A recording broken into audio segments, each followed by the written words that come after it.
Hi ಸ್ನೇಹಿತರೆ, ನಮಸ್ಕಾರ. ಸದ್ಯಕ್ಕೆ ಇನ್ಸ್ಟಾಗ್ರಾಮ್ ಓಪನ್ ಮಾಡಿದ್ರೆ ಒಂದು ವಿಡಿಯೋ ಎಲ್ಲ ಕಡೆ ಕೂಡ ವೈರಲ್ ಆಗ್ತಿದೆ. ಭರತ್ ತಿವಾರಿ ಎನ್ಕೌಂಟರ್ ಕೇಸ್, ಬಿಹಾರದಲ್ಲಿ ಆಗಿರುವಂಥ ಘಟನೆ. ಏನಿದು ಅಸಲಿಗೆ ಎನ್ಕೌಂಟರ್ ಮರ್ಮ ಏನು, ಇದೆಲ್ಲದರ ಬಗ್ಗೆ ಕೂಡ ನಿಮಗೆ ಕ್ವಿಕ್ ಆಗಿ ವಿಡಿಯೋದಲ್ಲಿ ಹೇಳ್ತಾ ಹೋಗ್ತೀನಿ. ಒಂಥರ ವ್ಯವಸ್ಥೆ ಬಗ್ಗೆ ಪ್ರಶ್ನೆ ಹುಟ್ಟು ಹಾಕುವಂಥ ಒಂದು ವಿಡಿಯೋ ಇದು. ಇನ್ನು ಈ ಭರತ್ ತಿವಾರಿ ಯಾರು, ಏನು, ಬಿಹಾರದ ಭೋಜ್ಪುರ್ ಜಿಲ್ಲೆಯಲ್ಲಿ ಆದಂಥ ಎನ್ಕೌಂಟರ್ನಲ್ಲಿ ಯಾರು ನಿಜವಾದಂಥ ತಪ್ಪಿತಸ್ಥರು, ಇದೆಲ್ಲದರ ಬಗ್ಗೆ ಕೂಡ ನಾವು ನೋಡ್ತಾ ಹೋಗೋಣ.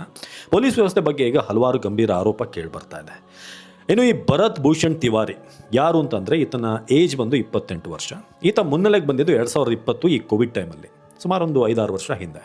ಕೋವಿಡ್ ಟೈಮಲ್ಲಿ ಒಂದಷ್ಟು ಕಡೆ ಈತ ಒಂದಷ್ಟು ಸಮಾಜ ಸೇವೆ ಮಾಡಿರ್ತಾನೆ.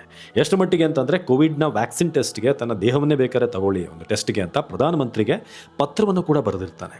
ಜೊತೆಗೆ ಬೇರೆ ಬೇರೆ ಹಳ್ಳಿಗಳಿಗೆ ಹೋಗಿ ಅವರಿಗೆ ತಿನ್ನುವಂಥ ಊಟಕ್ಕೆ ವ್ಯವಸ್ಥೆ, ಅಕ್ಕಿ, ದವಸ ಧಾನ್ಯ ಇದೆಲ್ಲವನ್ನೂ ಕೂಡ ಆತ ಕೊಟ್ಟಿರ್ತಾನೆ.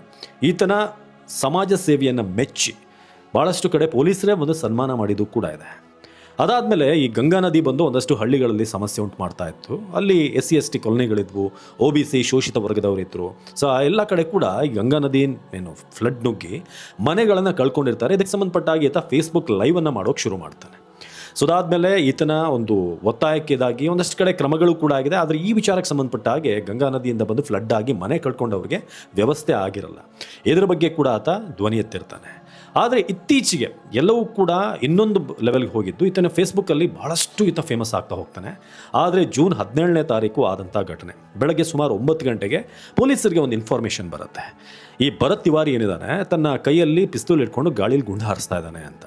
ಸೊ ಹಾಗಾಗಿ ಈತ ಬೆಳೀತಾ ಅಂದರೆ ಸೋಷಿಯಲ್ ಮೀಡಿಯಾದಲ್ಲಿ ಫೇಸ್ಬುಕ್ಕಲ್ಲಿ ಲೈವ್ ಬರುತ್ತಾ ಸಮಾಜದ ಧ್ವನಿ ಆಗ್ತಾನೆ. ಈತನಿಗೆ ಒಂದಷ್ಟು ಥ್ರೆಟ್ಗಳು ಕೂಡ ಇತ್ತು, ಏನೋ ಗೊತ್ತಿಲ್ಲ. ಆದರೆ ಒಂದು ಪಿಸ್ತೂಲನ್ನು ಈತ ಪಡೆದಿರ್ತಾನೆ, ಲೈಸೆನ್ಸ್ಡ್ ಪಿಸ್ತೂಲ್ ಅಂತ ಹೇಳಲಾಗುತ್ತೆ. ಸೊ ಅದಾದಮೇಲೆ ಈ ಒಂದು ವಿಚಾರ ಗೊತ್ತಾಗುತ್ತಲ್ಲ 17ನೇ ತಾರೀಕು, ಪೊಲೀಸರೆಲ್ಲರೂ ಅವ್ರ ಮನೆ ಹತ್ರ ಬರ್ತಾರೆ. STFನ ಟೀಮ್ ಬರುತ್ತೆ. ಆ ಬಿಲೌಟಿ ಗ್ರಾಮ ಆತನ ಮನೆ ಇರೋದು. ಸೊ ಬಿಹಾರದ ಬಿಲೌಟಿಯಲ್ಲಿ ಫುಲ್ ಕವರಪ್ ಆಗ್ತಾರೆ ಮನೆಗೆ.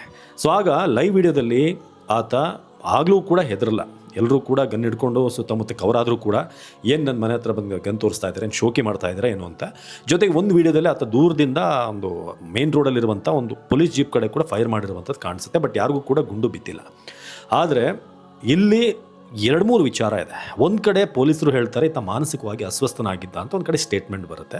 ಸೊ ಹಾಗಾಗಿ ಪೊಲೀಸರ ಮೇಲೇ ಈತ ಗುಂಡು ಹಾರಿಸೋಕೆ ಬಂದ, ನಾವು ಸರೆಂಡರ್ ಆಗೋಕೆ ಹೇಳಿದ್ವಿ, ಈತನಿಗೆ ಮಾನಸಿಕವಾಗಿ ಒಂದು ಸಮಸ್ಯೆ ಇದೆ, ಅದಕ್ಕೋಸ್ಕರ ಗನ್ ಏನಾದರೂ ಫೈರ್ ಮಾಡೋಕ್ಕೆ ಶುರು ಮಾಡಿ ಯಾರಿಗಾದ್ರೂ ಶೂಟ್ ಕಿಟ್ ಮಾಡಿಬಿಟ್ರೆ ಏನು ಕತೆ, ಅದಕ್ಕೋಸ್ಕರ ಆತನನ್ನು ಕ್ಯಾಪ್ಚರ್ ಮಾಡಬೇಕು ಅಂತ ನಾವು ಹೋದ್ವಿ, ಆತ ನಮ್ಮ ಮೇಲೆ ಫೈರ್ ಮಾಡೋಕ್ಕೆ ಬಂದ, ನಮಗೆ ಪ್ರಾಣಾಪಾಯ ಇತ್ತು ಅಂತ ಆತ ಹೇಳ್ತಾನೆ.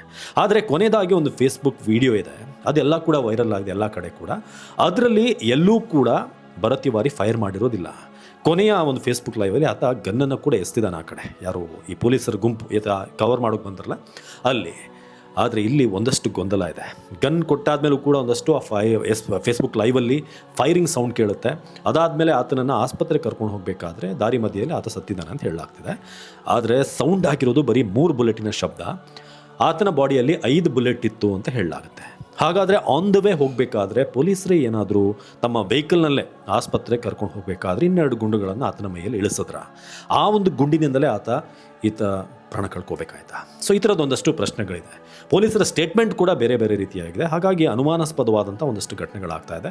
ಘಟನೆ ಒಂದು ದಿನ ಮುನ್ನ ಜೂನ್ 16ರಂದು ಭೋಜ್ಪುರ SP ಕಚೇರಿಯಿಂದ ಬಿಡುಗಡೆಯಾದ ಹೇಳಿಕೆಯಲ್ಲಿ ಭರತ್ ತಿವಾರಿ ಮಾನಸಿಕ ಅಸ್ವಸ್ಥ ಅಂತ ಒಂದು ಕಡೆ ಹೇಳಿದ್ರೆ, ಇನ್ನೊಂದು ಕಡೆ ಬೇರೆ ರೀತಿಯಾದಂಥ ಒಂದಷ್ಟು ಹೇಳಿಕೆಗಳನ್ನು ಪೊಲೀಸರು ಕೊಡ್ತಿದ್ದಾರೆ. ಸೊ ಓವರ್ ಆಲ್ ಈ ಒಂದು ವಿಚಾರ ಜನರ ಆಕ್ರೋಶಕ್ಕೆ ಕಾರಣವಾಗಿದೆ. ಸಮಾಜದ ವಿರುದ್ಧ ಧ್ವನಿ ಎತ್ತೋದೆ ತಪ್ಪ ಅನ್ನೋ ಪ್ರಶ್ನೆಗೆ ಮೂಡ್ತಾ ಇದೆ. ವಿರೋಧ ಪಕ್ಷಗಳು ಕೂಡ ಈಗ ಭರತ್ ತಿವಾರಿ ಇದಕ್ಕೆ ಸೂಕ್ತವಾದಂಥ ಕ್ರಮ ಆಗಬೇಕು, ಯಾರು ಈ ಎನ್ಕೌಂಟರ್ ಮಾಡಿದ್ರು ಅವ್ರ ಮೇಲೆ ಕ್ರಮ ಆಗಬೇಕು ಅಂತ ಜನ ಕೂಡ ಆಗ್ರಹಿಸ್ತಾ ಇದ್ದಾರೆ.